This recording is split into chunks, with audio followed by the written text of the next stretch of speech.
Assalamualaikum warahmatullahi wabarakatuh. Perkenalkan, nama saya Anggita Nufitria dengan NIM 216151077. Saya berasal dari kelas 3C dari Prodi Tadris Bahasa Indonesia Fakultas Adab dan Bahasa. Tujuan saya membuat video ini adalah untuk memenuhi nilai UAS pada mata kuliah Sastra Kontemporer.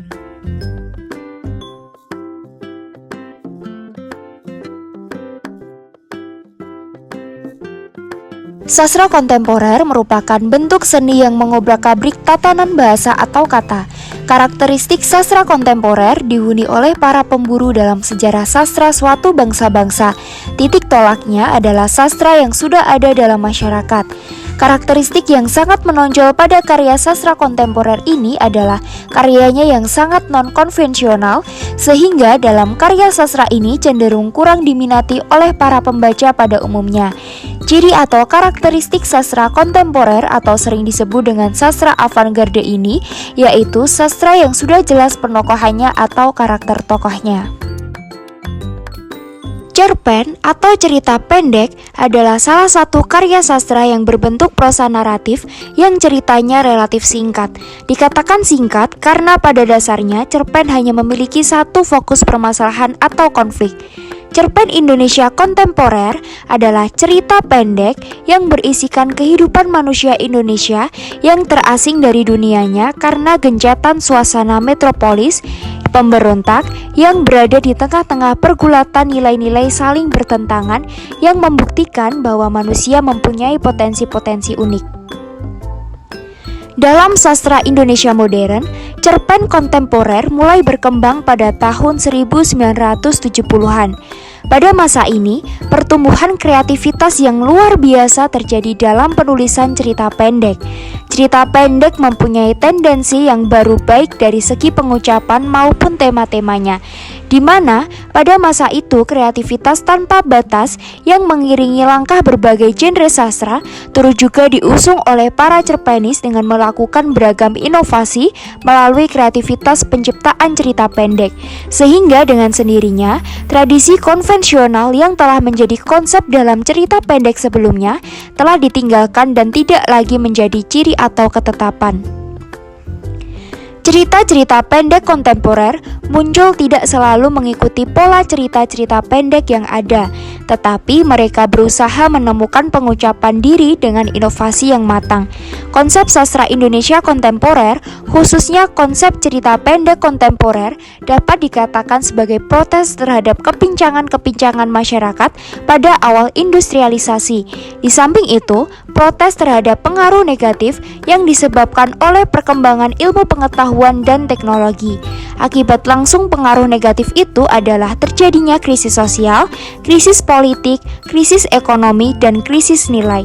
Krisis itu menimbulkan anarkisme, skeptisme, individualisme, ketidaktentuan nilai, dan juga sistem. Ciri-ciri cerpen kontemporer. Yang pertama, bentuk penyajiannya kadang tidak lazim dan berbeda dari cerita pendek pada umumnya. Dalam hal ini, jauh dari tataran konvensional, sehingga disebut juga cerita pendek inkonvensional. Yang kedua, memiliki ciri anti-logika, dalam arti kadang menyalahi dasar logika manusia pada umumnya. Apa yang menjadi isi cerita jauh dari kenyataan hidup yang sebenarnya. Yang ketiga, sering mengabaikan plot dan alur cerita. Maksudnya, sama sekali tidak terikat pada pola urutan konvensional, yaitu pembukaan, klimaks, antiklimaks, dan penutup, melainkan lebih bebas, bisa berbentuk zigzag, saling silang, dan sebagainya. Yang keempat, bersifat serba aneh atau absurd identik dengan absurdisme, karena karakteristik seperti alur dan peristiwa kadang tidak jelas, tidak menentu, bahkan tidak rasional.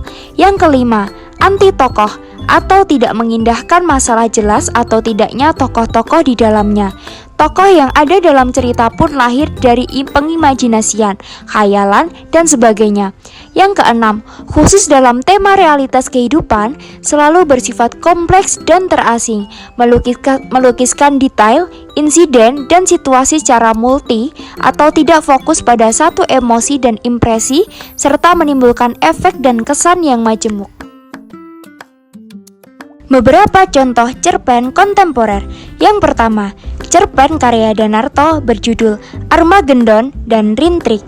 Yang kedua, cerpen karya Umar Khayyam yang berjudul Istriku, Madam Sklits, dan Sang Raksasa. Yang ketiga, cerpen karya Budi Dharma yang berjudul Orang-orang Bloomington yang terbit pada tahun 1980. Yang keempat, cerpen karya Danarto yang berjudul Gottlob, Adam Makrifat, dan Berhala. Yang kelima, cerpen karya Hamsat Rangkuti yang berjudul Lukisan Perkawinan. Yang keenam, cerpen karya Iwan Simatupang yang berjudul Tunggu Aku di Pojok Jalan Itu. Yang ketujuh, cerpen karya Tribudi Sastrio yang berjudul Gadis Desa dan Merenda Bayang-Bayang. Yang terakhir, cerpen karya Rafika Elvirada yang berjudul Makhluk Tanah Merindukan Warna, dan lain sebagainya. Perkembangan karya sastra kontemporer. Karya sastra kontemporer mengandung nilai-nilai kekinian. Oleh karena itu, tidak semua karya sastra dapat dikategorikan sebagai sebuah karya sastra kontemporer hanya karena memiliki nilai kekinian. Karya sastra kontemporer memiliki nilai perlawanan atau penolakan terhadap bentuk karya sastra yang muncul sebelumnya. Karya kontemporer biasanya muncul dengan bentuk karya sastra baru. Hal ini merupakan semangat atas keinginan untuk melakukan refleksi terhadap masa kini, karena setiap zaman memiliki semangat, permasalahan, dan kecenderungan masing-masing. Oleh karena itu, biasanya karya sastra kontemporer akan menghadirkan bentuk-bentuk baru yang berbeda pada karya sastra sebelumnya. Saat ini, berbagai genre sastra mendapat ruang yang berbeda-beda dalam dinamika sastra kontemporer. Genre prosa, yakni novel dan cerpen, mendapat ruang terbesar dalam penerbitan dan media massa. Berdasarkan kenyataan tersebut, dapat disimpulkan bahwa sastra kontemporer saat ini telah mengalami peningkatan. Iklim kebebasan dalam penciptaan sastra mendorong keanekaragaman corak dari jenis sastra yang dihasilkan.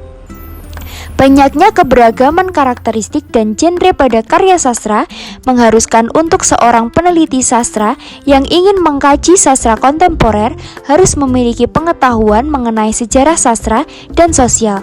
Tanpa pengetahuan sejarah sastra, seorang peneliti sastra tidak akan mengetahui inovasi apa yang ditawarkan oleh sebuah karya sastra, karena setiap periode memiliki sebuah peristiwa yang akan mempengaruhi bentuk dan struktur karya sastra yang dihasilkan.